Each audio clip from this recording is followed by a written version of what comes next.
Mortal Kombat 9, the game that breathed a fresh breath of life into the fighting game type and introduced a whole new generation to the guts and gore that many people grew up with. Released April 19th, 2011, this game managed to sell 1 million copies in the first month and managed to sell around 4 million units, and in its time, it won 3 different Fighting Game of the Year awards, from the Spike VGAs, the Golden Joystick Award, and the DICE Summit. With this much acclaim, of course, came controversy, up to and including the game being banned wholesale in Australia. Even the return of Babalities could not help NRS's case here. MK9 is hailed to this day for having the best movement, the best story mode, and the best roster, featuring every single cast member from MK1 all the way to UMK3, although not necessarily playable. The story is so beloved because it's basically just a retelling of the first 3 games, being the Mortal Kombat 1 tournament, the Mortal Kombat 2 rematch, and the Mortal Kombat 3 invasion. Hit you right in the nostalgia, while also giving some new looks at some old favorites. It brought back the crypt, which was full of goodies and secrets. If you were bad at fighting other people, like myself, there was still plenty for you to do. The story mode, obviously, the in-depth arcade modes where everyone had their own special ending, test your might, and of course, the 300 challenge tower, where you could trek through 300 unique and handcrafted challenges, and if you manage to get to the very top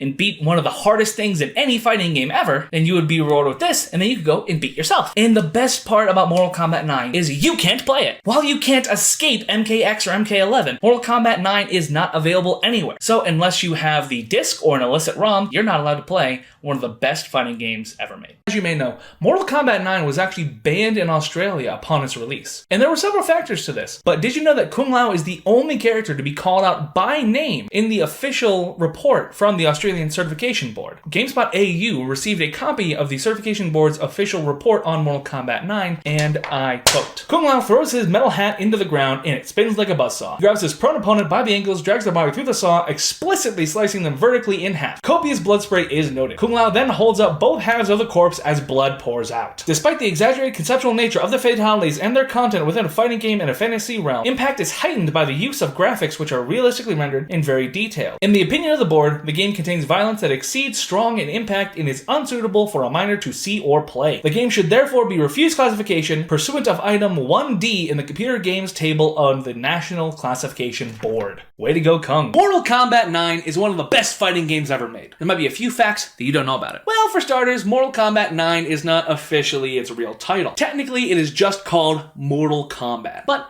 everyone just kind of agreed that was dumb and agreed to call it MK9.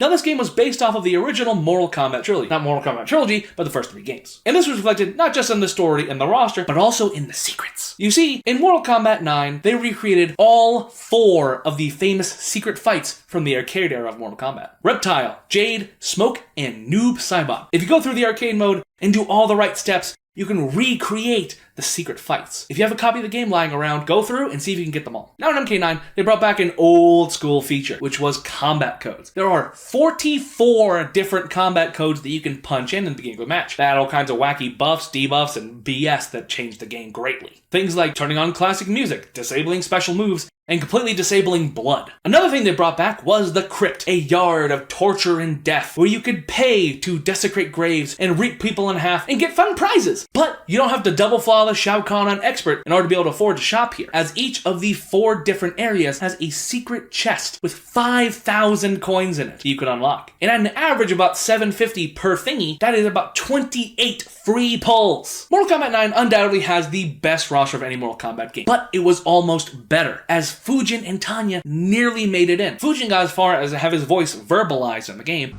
Fujin. And Tanya got her model in, both of which allegedly were just cut for time purposes. And while those 2 missed the train entirely, there was a couple of people who got on the train but actually weren't allowed to get off. That being the boss characters, Goro, Kintaro, and Shao Kahn. All 3 of them were originally going to be completely playable. They had their own bios, arcade endings, babalities, fully fleshed out movesets. But they were all cut. However, if you mod the PC versions, you can still play as them. Ed went on record of saying that it's because they want to keep boss characters special and like a unique thing. But in reality, it's probably also just budget time reasons. Why do the ladies in MK9 have such bodacious badonkadonks? Someone in my Discord asked a question. I thought this was a great time for a history lesson. MK9 was the absolute height of sexiness in the Mortal Kombat franchise. And not just that, the mid to early 2000s was the height of sex sells in video games all across the video game industry. And the MK crew had already been fairly fairly risque with their designs going all the way back to MK3. So this wasn't like a big change of direction or anything. Additionally, MK9 was their last opportunity to ensure that the franchise stayed alive and not go the way of several other Midway franchises after the WB buyout. So they were pulling out every stop to ensure that this next game was as profitable as possible, and the titties were one of said stops. That also potentially may be why Scarlet, the only female DLC character, was as close to naked as they could make her while still fitting the archetype of a ninja. That's also why they leaned so hard into the story and the hyper-violence, as well as playing it as safe as